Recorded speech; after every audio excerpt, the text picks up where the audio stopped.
Welcome once again to Behind the Grind. This is season 4, and this show is brought to you by Tera Roberts and myself for the most part. Listeners, you know what we do here. We take a journey through some of your favorite fantasy football analysts, members of the media, and of course, athletes.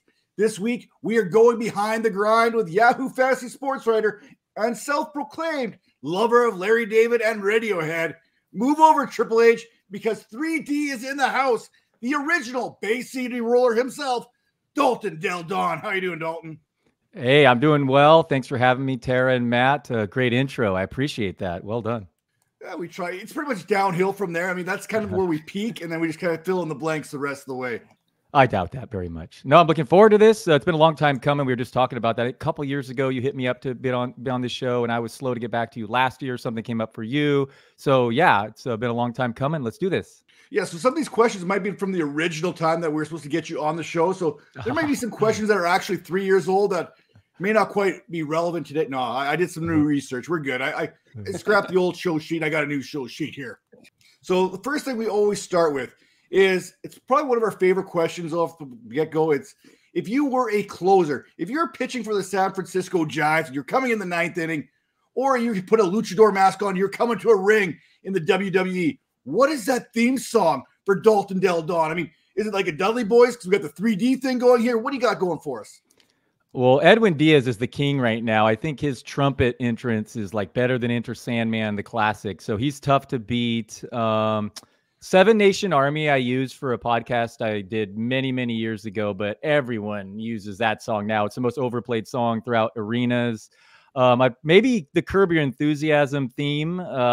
It'd be funny and ironic and a tribute to the best show ever. That's probably what I would really do.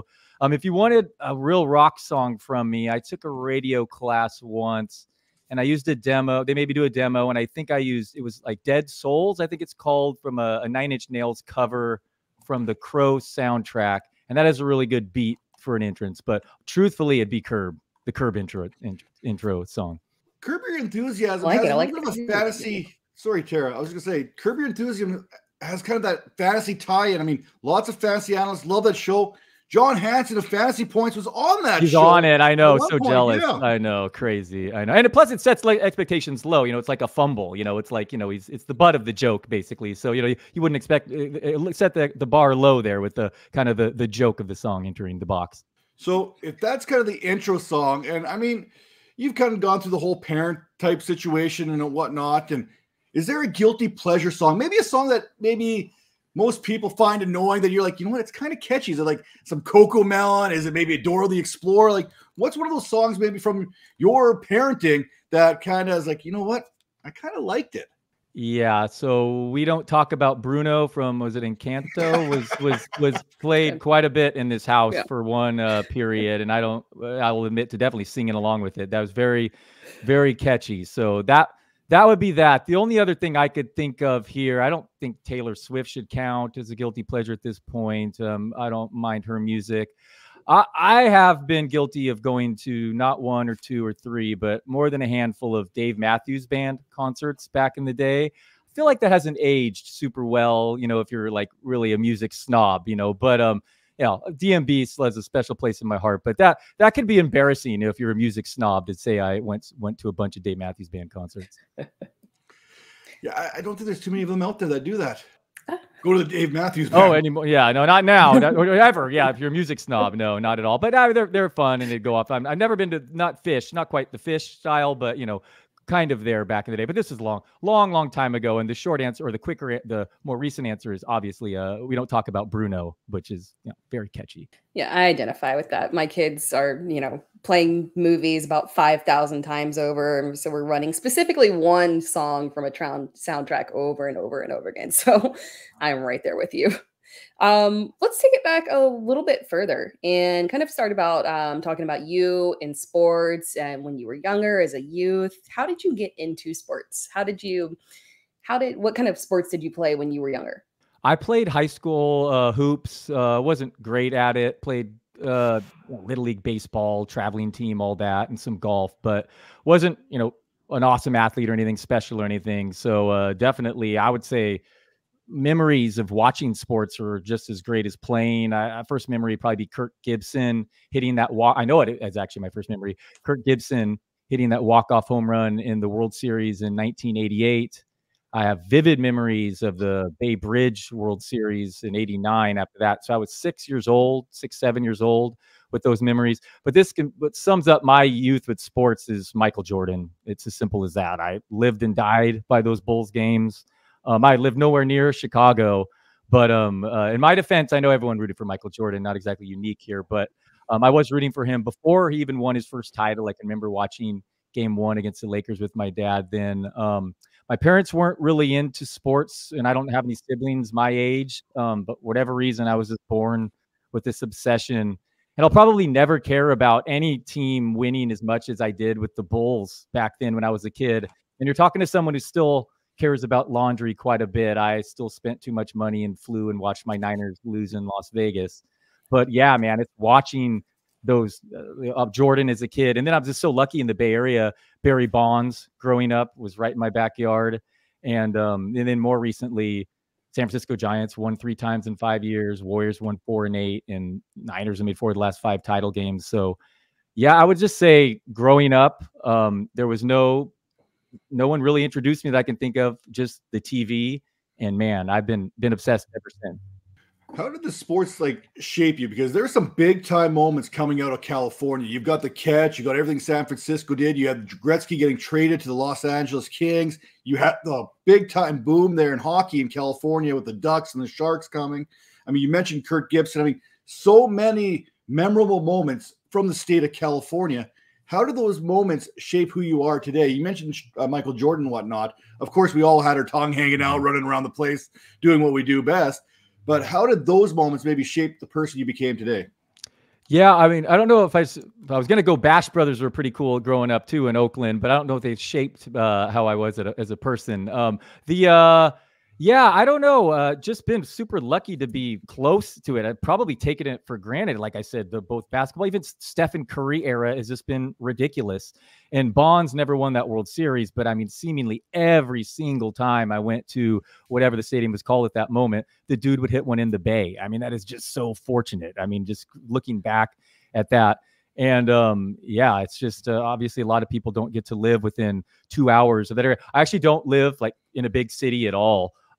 Very small, 20,000 people, but I'm close enough within an hour and a half from Sacramento one way, San Francisco the other, and obviously Oakland's close too. So yeah, I've just been really fortunate to be around all this. And growing up, I'd say my parents weren't into sports, but they did bring me to games, and I would go to a handful of those. I remember the Bash Brothers, so I shouldn't totally not give them any credit. So yeah, just lucky to be born in this area. Yeah, that's nice, because I'm a Raiders fan / Montreal Canadiens fan / Montreal Expos fan. I really haven't had a whole heck of a lot to cheer for in my life. I mean, it just hasn't happened for me. But ton of Raider fans in this area, man. I feel for you. It's just so tough to be a fan of theirs, and I have so many friends and family around here, and they just continue to just every year, deal with the same disappointment over and over. I will give you one thing. I mentioned lucky enough to go to the Super Bowl, best stadium ever. I mean, it's awesome. The Raiders. It's such a good setup now in Vegas. You could just the walking, the entrance, everything, and it's not too overly big. The sound quality was amazing, so that they have that going for them. But yeah, they're seemingly in rebuilding mode the last couple decades. Well, I can't wait to get down to Vegas to catch a Raiders game and catch Gardner Minshew wearing his bedazzled jorts walking on the strip there. I mean, that's what I'm looking forward to. But you mentioned something. We talked about that Warriors team a little bit. We talked about the Bulls a little bit. So, Dalton, I got to ask you, as someone who followed the Bulls in the 90s and someone who's seen these Warriors teams up close, 95, 96 Bulls versus the 2016-17 Warriors. I'm sure you've had this conversation. I'm sure this has kind of been one of those, who is it? Who's the better team? Who would win a 7-game series? All right. So the boring answer is the Warriors, because evolution, the athletes get better. I mean, they're just shooting more threes too. The game's different. It would be tough for that Bulls. But, if you want to say both eras, all things equal, Jordan was a killer. They just knew that he was not going to lose. I've never seen a competitor like that. So, I mean, that Warriors team's probably going to win, just because athletes get better, and Durant and Curry, that was a ridiculous team. But I wouldn't get in a big argument either way if someone's set on that Bulls team. I'm certainly not going to push back too hard. Best bad boy, Rodman or Draymond? Wow, that's a great question. They're so similar in so many ways on the court, just fearless. Man, Rodman, the best rebounder ever. Draymond's gone a little too far. And he cost us a championship. So yeah, I loved Rodman, man. I loved Rodman. He was the worm. I'll go with the worm. Yeah, I agree. Talk about fantasy sports. You talk and write about a variety of sports. What is your favorite fantasy sport to play, and then what's your favorite to write about? Excellent question. Probably favorite to write about is football. You're getting such a bigger audience, 10 times the audience, and it's all the games happen on the same day. So it's crazy to write on a Sunday night, and a lot of more is at stake because there's so fewer games. So like it's football is probably the best to write about, but honestly, to play, it's baseball. It's the strategy is so much more involved. And while there is an advantage that anyone, at the office can win their fantasy football league, that's a cool aspect for that for sure. But usually the best player wins in fantasy baseball, and not always, but man, baseball, there's so much strategy. There's pitching and half the categories. There's hitting other half the categories. And I know this is more football centric, so I won't bore you with it because I could see people glossing over. But if you're into both, it's like chess and checkers. It is, and I prefer the more to play baseball, but I love football. On Sunday, it's no question. If you ask me on a Sunday, at 9:30 a.m. my time before kickoff, I mean that's the best to watch. Actually, it's definitely football. But the strategy overall, honestly, I think fantasy baseball is a superior product. I like it. It's probably been like a decade and a half since I played fantasy baseball, but ironically, I started off playing fantasy baseball before football on Yahoo Public Leagues of all things. Yeah. That's funny. Yeah, So I would agree with you. Yeah. Good job with Yahoo. Yes. So this kind of leads into the next kind of question here a little bit, because you draft when you're playing fantasy football, you draft fantasy baseball. Now, a question that kind of came in from one of our listeners was asking you about your complete one-track mind when it pertains to only drafting young players. Can you share a little bit about that? Yeah. Someone tweeted that I draft players like Leonardo DiCaprio dates his women. And this is more of a football thing. It's yes, I don't like the older running backs, and I'm having a conflict here because Derrick Henry is a guy I would normally avoid. But I love his situation in the Ravens, and I'm going to be drafted among the highest rankers of him next year. But almost 9 times out of 10, yes, it's a running joke. If you're 25, that's too old for me as a running back, and I'm always hyping the younger guys who haven't. I'm willing to take a leap on guys who haven't done it. My colleague Scott Pianowski is basically the opposite. He wants to see someone actually do it at the level, but I'm just go for the upside. So I'm definitely guilty as charged at that at football. Not as much at baseball because that's a different game. You can get these 35-year-olds boring value, but even then, I'm still hyping the young guys with the huge minor league numbers. I'm still overly hyping them. So yeah, absolutely guilty as charged in this case. I'm not quite that bad. I do like have a little veteran presence. I kind of like manage my fantasy team like I would a real team. I'm like, you got to have a couple veterans in there, a couple raw guys. Right before you hit the playoffs, you got to go out there and grab Tim Tebow off of waivers just as moral support for the rest of your roster. I mean, I think that's how you need to run a team, right? How to run a fantasy team. Yeah, you got to have the locker room in check for sure. It's key. It's key. Now, you mentioned Curb Your Enthusiasm a little bit earlier. We kind of dropped a little bit of knowledge there. But I heard through the grapevine that you are basically watching every TV series that comes out. So is there a TV series that you'll watch from start to finish and then start again? No, because I watch too much TV. Another thing that's guilty as charged. I've put up like lists for the past 15 years, whatever. For some reason, I'm just a list guy. So as I watch the shows throughout the year, I keep track of them, and I've put it on social media and whatever, family members like it on Facebook and some people on Twitter and whatnot. But the reason why I do this is because I work from home. And I am either listening to a podcast or I have a TV. A lot of it's in the background. I'm not necessarily watching all these shows like that, total paying attention. But I watched a lot of TV and movies. And so yeah, too many shows to watch. I'm thinking right now, I'm like, I want to go rewatch The Wire. I want to go rewatch Deadwood, but there's so many still on my list, and that I think so. So I actually don't rewatch much because I'm too busy watching trashy reality shows instead. Well, Tera loves her reality shows. I'm sure we'll touch on that a little bit. I'm a Brooklyn Nine-Nine guy. I think I've watched that start to finish like 10 times now, at least. So following up all that, my wife just started that show. I'm sorry about that. My wife just started that show. I like the maker of that, and I have a wide variety. You know, Love Is Blind to you know, some crazy to high art ones that people never heard of. But sorry to cut you off. I heard that show is good. Yeah, no worries. I mean, it's my go-to all the time. I want to put something on the background. That's what I got to listen to. Now, following this all up, does your employer think about the fact that you've seen literally every TV series released, leaving you with basically no time to watch the sports that you are supposed to cover? Yeah, I know I watch sports as well, but I don't watch as much like football, no question. But yeah, I have found myself watching less live sports like basketball and baseball as I get older. But definitely not don't worry, football is getting watched you should see my Sunday setup, man. I have so when DirecTV left, they got rid of the game mix with the eight box game thing. So I had another TV put up. YouTube did the 4 things. So I have two TVs set up in my man cave with 8 games on. And sometimes there's issues with local games not being allowed in that game mix feed. So I have to have a couple monitors set up, and I'm taking notes old school from 10 a.m. to 4:30 West Coast time, and then writing a column. So believe me, my employers are not getting shortchanged on my sport watching. I'm still too much. But yeah, the answer here is too much screen time, and I know that's bad for your health. I try to get out to the sun as much as I can. Getting sunlight is important, and yeah, it's a give and take. And part of my job and lifestyle I've chosen is too much indoors, and I definitely admit that.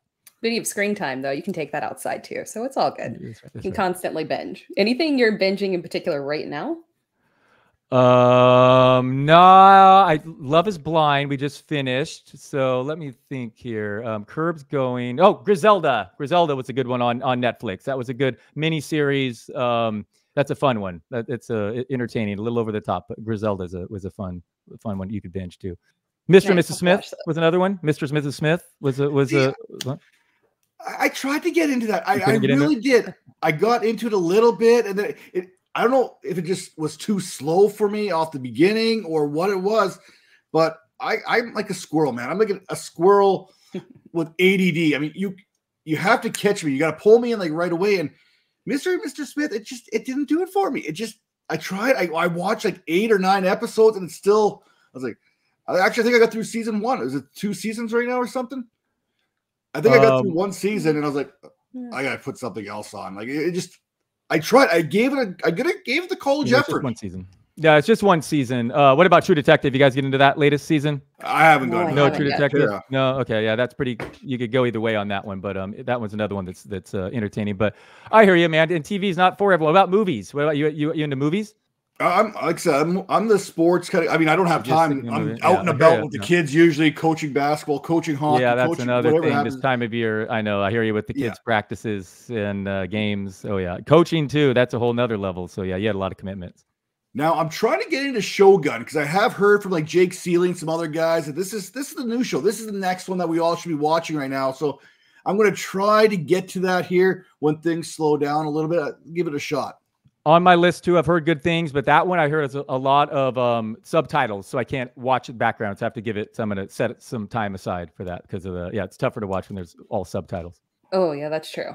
That's not so easy to do. Yeah, you can't do that in the background. You gotta actually be focused and dedicated on it. Yeah. Diving into you and your personal life as well. If you were not doing fantasy sports, what would you be doing? We know you've got the background in journalism, but you also study psychology as well at Cal Poly. Yeah, I studied psychology in Cal Poly, not knowing what I wanted to do in life. So yeah, so my family is relatively successful farmers is what they are. Not like with animals, but almonds, a lot of orchards and what in this area. So I didn't know what I wanted to do when I went to college. It started in an ag program. Realized I really liked the psychology classes I was taking. So went and ended up graduating with a degree there, but took the GRE and I'm like, I don't think this is what I want to do with the rest of my life. So went back, got the minor in journalism, as you said, and that was the most important year of school in my entire life combined, learning, helping me write. And I use that more than I've used, any schooling combined, basically. But yeah, I would be farming probably because that would be my family would have an opportunity there. And yeah, I came to that big fork there in a decision there out of college. And for a while there, I was working with my family, and that provided me an opportunity to have flexible hours.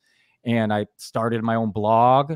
I just tried to use that as a resume, and then I cold emailed a bunch of companies, and tried to make connections, and ended up getting connected with Rotowire, and just started being a beat writer for them, just covering the San Francisco Giants. So just like wrapping up their games, and just them. I kept asking for more and more responsibility, and then I eventually started writing columns with them, and more, and that wasn't much pay. But like I said, my job with my family really helped me have a job and flexible hours, so I could do this on the side. This really lasted about 5-6 years. And with Rotowire, I even got to co-host an XM radio show for 3 hours, 3 days a week. I was not really particularly qualified or ready to do that, but we made the most of it. And I think it was okay, actually, but it was fun, and that was awesome. And that was actually something I was like, really didn't love giving up when the Yahoo job came about. And that was just connections with working with Rotowire, not totally free, but not for a lot of money, for 5-6 years. And they opened up a lot of opportunities for me. They had partners with Yahoo, and that's how they got to know me. And I'd make connections at different events and whatnot. And when a job opened with Matt Boozer left to take another NBA opportunity, Brandon Funston thought of me. So I'm thankful for Rotowire 100% for everything that. But yeah, that was the journey. Sorry for the long answer, but man, I would be farming almonds is what I would be doing most likely if I wasn't here. Because yeah, I had a choice, just go the family route, or try to do something that's really hard to attain. But that's that's my passion. I was gonna say, before Tera jumps in here, just real quick, you mentioned XM radio. Tera and I, we've both been fortunate enough to jump on there.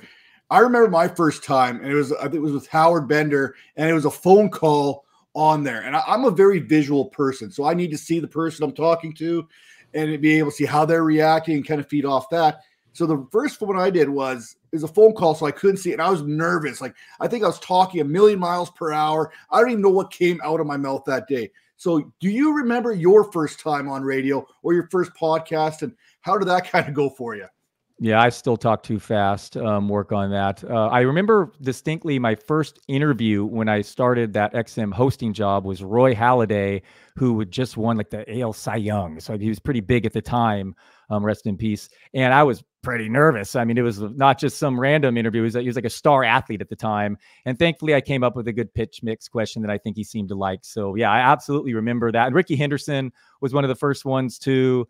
And I was nervous for that, but yeah, definitely you have to. And I hear you as far as not hearing. And then in XM, even when you call in now, you're just on the phone, and it's a very odd feeling when you can't tell. And then when you're hosting, you have a producer in one ear suggesting a question in this one, and then the other host too. So it's really interesting. My co-host was across the country. I wasn't close to me, and then a producer in another part of the country. And you're just using with a codec machine sitting in your pajamas in your house. It's really interesting how different things are these days. I feel like Sirius XM is like a different beast on another level. I've just every time that I've jumped on one of them, Matt mentioned Howard Bender. We do Bob Harris a lot, and it's just the level of professionalism that you guys have to do radio is absolutely insane. But I never have to wear pants when I do radio, and that's a win right there. That's what I was alluding to. I went with pajamas, but yeah, totally, yeah, pantless, yeah, exactly. Yeah. The next question I had was actually going to be about a decision that changed the trajectory of your life. But maybe it was that journalism decision, deciding to minor in that, or was it something else that came after that really lifted the scale? It was definitely that. I mean, it was a really crossroads at that point in my life of what I wanted to do. And I mean, if this didn't present itself, maybe then I would be probably working at home. Maybe I wouldn't be able to do that forever. A lot of people aren't fortunate enough to have so many years of the flexible hours. Because it took flexible hours to help me do this. But yeah, that's the answer. Is decision is for me to really go for this. But to be clear, I experienced luck too. Yeah, I think that happens to all of us. Kind of sticking on this journey for you, what are some of the biggest changes that you've seen in yourself when you first started versus where you are now? About myself, I've definitely changed as a person, but that's just, you're going to grow in your 20s and 30s, man. I thought I knew everything. I thought I knew everything when I was in my 20s, and now I look at everyone that age and I think of them as a kid. But the industry, a few things have definitely changed. I could think of gambling that's just hilarious. It was like foreboding when I first got hired. Do not talk about it. And now it's become almost a requirement in the industry. And I have some colleagues that didn't grow up with it and don't love it. And me, thankfully, I was a degenerate from a kid. And that's one thing my dad did teach me, was gambling as a child. So that part I've been more comfortable with, right or wrong. I mean, there's a whole other issue there, and I'm not down like giving out picks or anything like that. And there's a whole nother worrisome responsibility there. But gambling industry is blowing up. Exactly. Thanks, Dad. Blowing up big time and totally different. It went from to do not talk about it explicitly to now it's, again, almost a job requirement at sometimes in my job. And that's DFS. DFS has grown exponentially, and that's, and that's right there with that. And then more generally, just the amount of information available, the amount of people trying to get into the industry. When I tried, so many years ago, the barrier of entry was probably a little bit easier now. There's so many people trying to get in, and so much information, man. Twitter or X is just amazing. Just the amount available at our hands, blogs and Substacks and all that. A lot of, everyone has their own now, and not everyone did back then. So yeah, the amount of information is completely different than when I started. What kind of challenges do you see coming down the road, like in the future, as far as fantasy sports is concerned? I mean, we've heard AI, we've seen some of that kind of rear its ugly head from time to time. I mean, AI writing basically makes my writing look like I use Grammarly all the time. Like, I mean, it's hit and miss there. But what are some of the bigger challenges you think are going to be facing content creators moving forward? Yeah, is a good one. Video is becoming bigger, so hopefully that helps with the human connection there. But yeah, that's definitely an obstacle. It does feel like baseball has been fading a little bit more, and I don't get it. I think the sport made these big decisions last year where they changed a pitch clock and they cut their average time by 40 minutes per game. And it's just way more watchable. And I get it. There's so many games and it's not comparable to football, but I think baseball is making moves in the right decision to continue to.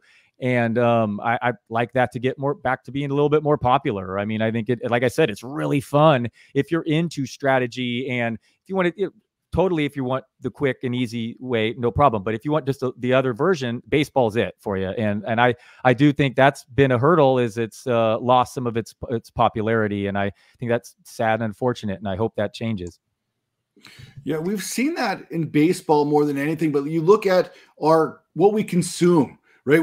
I remember reading the cereal box as a kid. I remember pulling out the newspaper and reading it.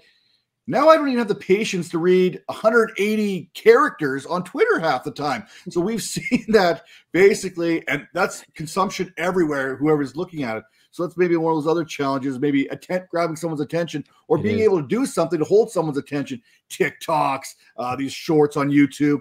That's kind of where content creation is kind of going. So that's one challenge. But another challenge I have is, if Andy Behrens isn't around to eat your lunch, who finishes your lunches?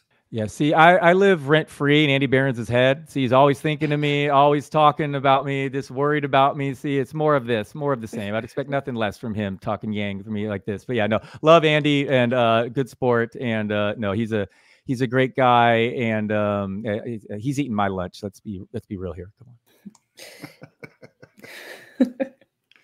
on.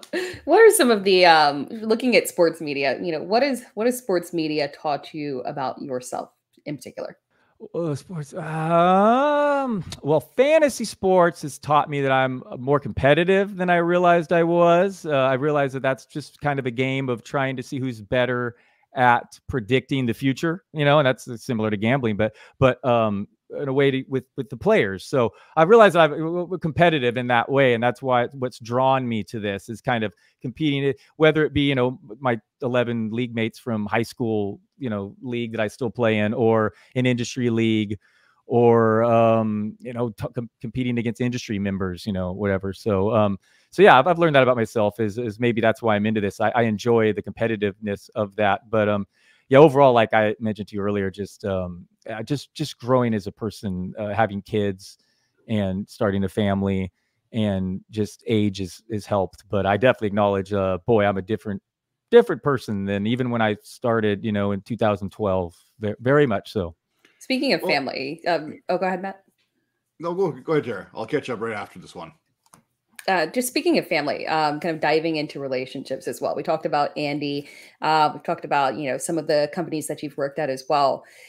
Who are some of the people that have helped you, like one or two people that have helped you that you respect along the way? Chris Liss at Rotowire was the guy who really kind of liked what I was doing there. And he just kept, and he's like, oh, he kept throwing me more opportunities, and he got me to go on the radio show, and he took me to these industry drafts where I ended up meeting Brandon Funston. And so I owe a ton of credit for my career to Chris Liss from Rotowire. And then Brandon Funston was the guy who brought me in to Yahoo, and 100% him. And Brad Evans, which I learned later, went to bat for me to him and Brandon too. So those are the guys that I owe the most of my career. And I'd be remiss if I didn't mention Andy and Pianowski, and then Matt Harmon now, and Liz Loza, of course, too. So love all the Yahoo people. And the one thing I complain about this industry and everything right now is that since COVID, man, the travel has just stopped, and we don't ever get together like it used to at least be once or twice a year. Not only do we not go to many, like, some cool events, with like, a draft with Dan Marino and Jim Kelly or something. We don't even get like together in LA for a weekend. Have done that in a while, a couple of years. So that's unfortunate. I miss those guys. And it's a part of the weirdness of working remotely is, your colleagues are across the country. We got Chicago, a couple people and throughout. So yeah, but Chris Liss and Brandon Funston are the main two. And then I consider all my, all the Yahoo people, my family. Would you consider coming to the Fantasy Football Expo this year? I mean, Harmon was there, Barons was there. I mean, you just kind of mentioned it. You don't get a chance to get along with these or get visiting these people anymore because of COVID and whatnot. But I mean, what time of year is that? When is that? August. August. I want to say 11th to the 14th. Okay. All right. I will try to do that. I have heard good things, and I'm long overdue to make that trip. That's a good call. That is a good way to do that. Yeah, I complained about it, and there's an opportunity right there. Yeah. Just gonna throw it out there, but like I said, I make that trip here. I'm in up by Calgary, Alberta, so I make that trip across the country and on down. This year I'm meeting up with a couple buddies through the fantasy industry. I'm actually going to fly into Pittsburgh this year, go catch a Pirates game, because I've never been to a Major League Baseball game before. I mean, Major League Baseball Canada, Western Canada, it's not really a thing, so to speak. I mean, we got the Mariners, I guess, is probably the closest game for us. But I was like, hey, this is going to be kind of cool. And then we're going to drive into Canton, and then I'll catch a flight from Cleveland back into Toronto. But I was like, this is perfect. But you said, I know Andy was there and Matt was there last season. So we got Pianowski's there because I do the Kings Classic draft with him. So good chunk of the Yahoo guys are already there. Yeah, that's intriguing. PNC Park supposedly like maybe the best park in all of baseball. That's a good first introduction to a first baseball game you're going to have there.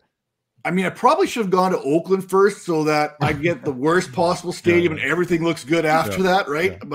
Yeah. But how dare you talk trash at the Coliseum? But no, that's that is the way you would have. Yeah, you've seen some. Speaking of trash, you could see some trash that flies around that park, but Mount Davis.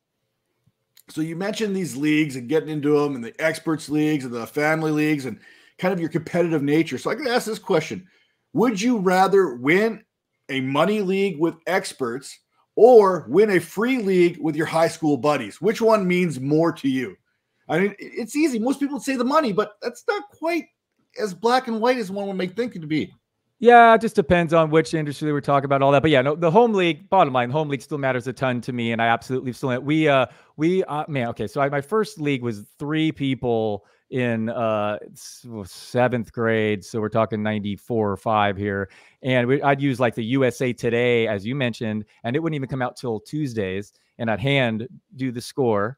I'm that old, yes. And then we started in high school in the mid 90s, late 90s, using Yahoo actually, and started even baseball and football. And a good chunk of those guys, I would say 8, are still in a league together. A few, friends of friends now, and others are in. But yeah, I'd say about 8 of that group are still in from the 1997 first fantasy football league we did. Back then we'd get together for the football draft, and that was great. But nowadays it's that's not happening. But I still have some other local leagues, and the in-person drafts are the best. But my high school friends, that would be the ultimate, like a 30-year reunion, get together in Vegas or something. But yeah, that would mean the most meaningful to me is my home league. Would probably be fair. So when you get together with your high school buddies, even at 30, 40, 50 years of age, do you automatically revert to 18 years old when you get back together with them? Yeah, it's pretty bad. There was actually a bachelor party in Vegas, believe it or not, and it was I was still talking about fantasy sports and whatever, and it's like we're kids, and it's pretty funny. A bunch of high schoolers still talking about things we did in high school, but yeah. Nice. Yeah, could have won it all. Could have won the championship. Could have won this. Could have won. Yeah. Exactly. No, I mean we got that too. I mean we got our home league, and we act the way we act, and then everyone goes back to the professional days after that. There's a lot of back and forth banter that kind of goes on when you get those high school buddies. And obviously with the internet and with your kind of platform there at Yahoo, I'm sure you probably get some trolls every once in a while. Is there ever been a comment where a troll kind of hits you with, you're like, okay, that was pretty good. Like, is there one that kind of sticks out to you? You're probably not the type to really engage in that kind of conversation, but have you ever thought about it, or what do you do with that? All right. So truthfully, I stay out of the comment sections in the Yahoo articles. It can be a bloodbath there, but I mean, I do try to respond to everyone on Twitter, believe it or not. But if you're, call for it, I'll just mute you pretty much. I don't. Yeah. I'm non-confrontational. You're right. I wish I had thicker skin, because you could use it in this industry, or you need it in this industry without question. I've been called everything. I've been wrong a million times, as anyone's going to do here. And I'll be told it every time. But yeah, I do wish I had thicker skin, because it is a requirement here when you're putting all your opinions out. And I do have some one would call hot takes. I'm told I do go out on limbs with my rankings, and I say things that sometimes come back to bite me. But I'm always just doing that because that's what I believe. Never for I'm like the opposite of clicks. I should be better at trying to get clicks. Frankly, I should be better at that. But yeah, I don't engage in just the mute button is what I go with. I'm not gonna lie. I've kind of engaged a few times. Try to make it a humorous type banter, not attacking back, but I mean, there's something like, okay, I'm gonna have some fun with this, and I kind of go back and forth. Maybe I'm immature. Maybe it's the fact that 9 times out of 10 I'm dealing with kids at home all the time. I mean, I think there's like 8 of them in our house right now. I've already raised up 5. I mean, it's like the Philip Rivers of Canada up here is what we got for kids. So. I know you are, but what am I? It's pretty much how I deal with the things on Twitter there. That's kind of my parenting advice. But for you, what's one piece of parenting advice that you kind of live by that maybe someone told you or shared with you, or a piece of advice that you'd like to share to anyone who's listening that's kind of helped you along the way? Oh, okay. Don't just listen to your kids. Try to really hear what they're saying. Sometimes I just think that they think that I'm listening to them, but I can tell they really respect when I'm really listening and hearing what they're saying. And I have a hard time with that because, multitasking and everything. So I'm like, I need to really give them my full attention. And I think that means a lot to them. And patience is the number one word with parenting, is because it just requires a lot of it. It's hard being a kid, and we got to remind ourselves of that. But yeah, man, we're just learning as parents, my wife and I too. It's crazy. I mean, it's funny when you think back as you're a kid, you thought your parents knew it all and had it all, but really they were just probably learning too. I actually grew up in a different circumstance where my parents had already been through all that. My brother was 21 years old and my sister was 18 when I was born, from the same parents. So yeah, I'm 42 and I have a brother soon to be 63. I'm a great uncle 7 times. I have a nephew who's just 2 years younger than me, a nephew. So yeah, I have, a great nephew who's older than my daughter. So it's very confusing to her to figure the ages out too. So there are definitely some negatives having older parents. I've already lost my dad. My mom's very older now and dealing with health issues, but the positives were they had already been through it all, and they were in a financially better situation as well. But they had learned, not that they were perfect, but I benefited, I think, from them going through a lot of mistakes parenting, and I was lucky for that. But yeah, so I kind of grew up with an empty, no siblings, but I do have 2 of them. So yeah, just patience, and it's the best job in the world, as they say, and it's certainly hard.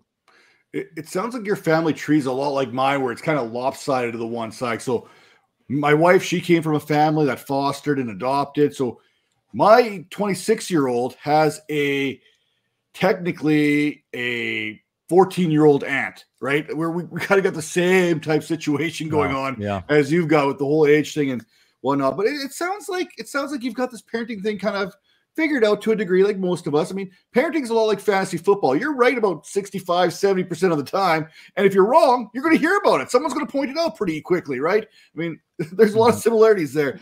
But my wife deserves all the credit. She does all the hard work. My wife, she lets me, write about sports and watch TV in the background, and she does most of the work. Credit to her for sure. Well, absolutely. Now, she probably gets a good portion of this credit too. But I also heard, I'm supposed to ask you actually, has your daughter landed that NIL deal yet? No, she is not, but these are her ribbons above me here. Certainly not mine. She's I don't know where she gets it from, but my daughter, I assume this came from Andy, whose daughter's an awesome runner, by the way.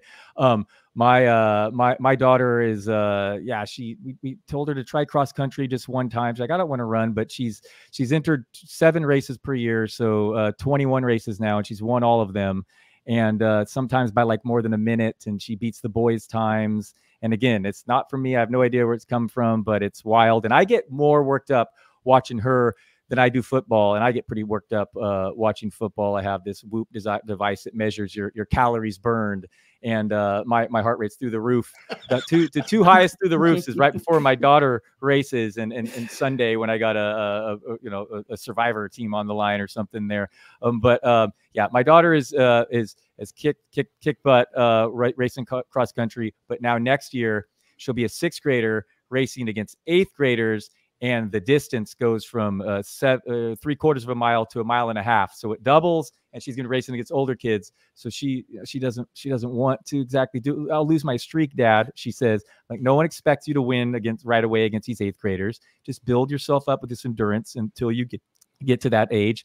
And we'll go from there. But I'm encouraging her, and by that, I might take a bribe or two. But I'm going to make sure she sticks with this here, because she's too good not to, man. She's better at running than anything I've ever been good at in my whole life. Does she have that competitive nature too? She does, but she has this killer face when it starts, and I don't know, where it's more than me even. She has that in her. So I want to see where this goes. No expectations, and she's racing at smaller schools and whatnot. But it's pretty cool to see. I mean, it's hard not to be like overly proud and brag. And it took me at least it took me more than a half an hour in this podcast about myself before I brought up my daughter's racing. So I actually had to thank Andy for that. He gave me the segue. Well, my knees are hurting just listening to that, to be honest with you. Oh, I'm not a runner either. Who wants to run?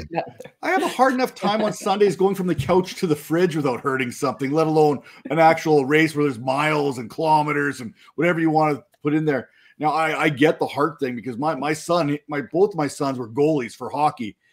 That's like the worst feeling. Like you can't relax. There's no relaxing the whole time. So I totally get where you're coming with burning the extra calories, watching a sport which your kid is playing in, rather than watching maybe your favorite team, so to speak.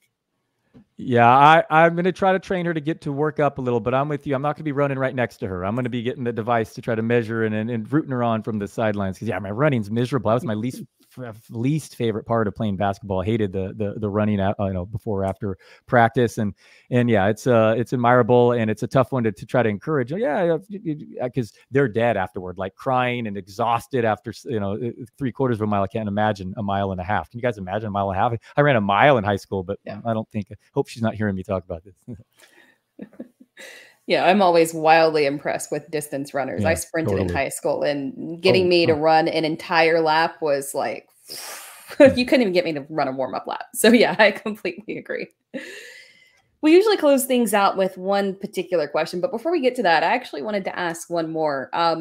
We have a wide variety of people on the show, people that, exclusively do fantasy football, or people that, a few people that encompass, all sports in general. What is it like covering multiple sports throughout the year? What is it tough to make that switch mentally, and the different aspects of how you approach each one?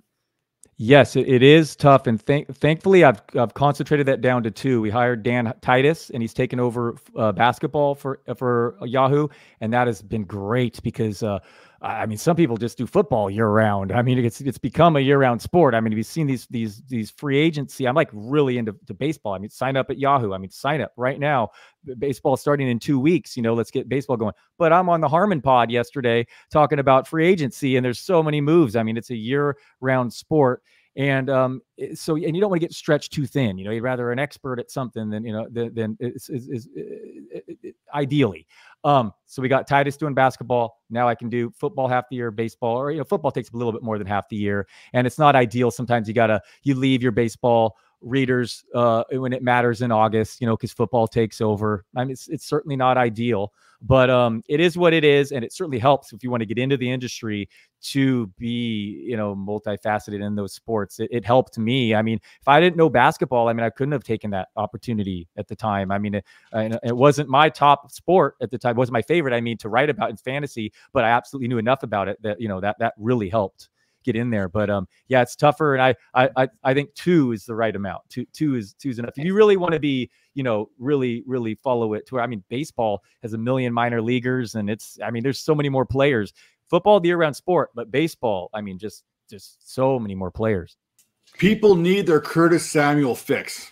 Yeah, that's Harmon loves him. Reception Perception has been on him forever, and it's pretty funny. We were recording the podcast as we're talking about free agency, and in the middle of the podcast, Curtis Samuel signed, and Harmon for the Bills, and Harmon went nuts. Great signing, a guy he's loved, had been an underrated player for years and years, and stuck in Washington. So yeah, we got a nice organic reaction from Harmon, and it was a pretty good. Check that out on Twitter or on YouTube and the podcast. What is one last piece of advice that you can give for those trying to make it in the sports industry? Oh man. If it becomes not fun anymore, stop. All right. Because it's a thing, man. If it's a chore and you're not enjoying it anymore, take a break. It's okay. This should be fun. It should be fun. It should be, if your hobby turns into a job, awesome, and it's great. But if it's becoming a chore, then why are you doing it? Don't do that. It should be something that you still enjoy doing, and don't feel like pressure that all these we talked about. I said, all these, there's more people doing it. You don't need to feel the pressure to put out a content every day or something if you're not feeling up to it or whatever. This is something that a lot of people are doing with a full-time job. So absolutely do not make it to where it is not fun for you anymore, because man, we're doing this because we like what we're talking about. Yeah. Burnout is real. Absolutely. We've seen it too many times for too many great people. Now, I got to know, we talked about this a little bit, the Yahoo Fantasy Football Show there with Matt Harmon as a multi-sport analyst. What else do you got coming down the pipeline here in the next couple of weeks? Yeah, so sign up for Yahoo Fantasy Baseball. I will appear on the Yahoo Fantasy Football Show still for sure throughout the off season. But yeah, we're just ramping up baseball. I have a sleeper for every team in the NL, sleeper for every team in the AL, a bust version. People love their fantasy busts. They love to call me an idiot there. They hate it when you talk bad about their. That's when you get the most comments. It's all the negative more than the favorable talk. But yeah, follow me on Twitter and then sign up for Yahoo Fantasy Baseball, and it's just a lot of baseball content now. And the rankings. I actually do a lot of back end stuff for Yahoo as well. I maintain their can't cut list and do the rankings and the salary cap values and what like that in the back end. So I'm pretty busy. I'll be pretty busy year round. All right. Well, Dalton, with that, we want to say thank you for jumping on the show with us. For Tera Roberts, I'm Matt Donnelly, and this has been another edition of Behind the Grind with Dalton Del Don. We'll see you next time. Take care now.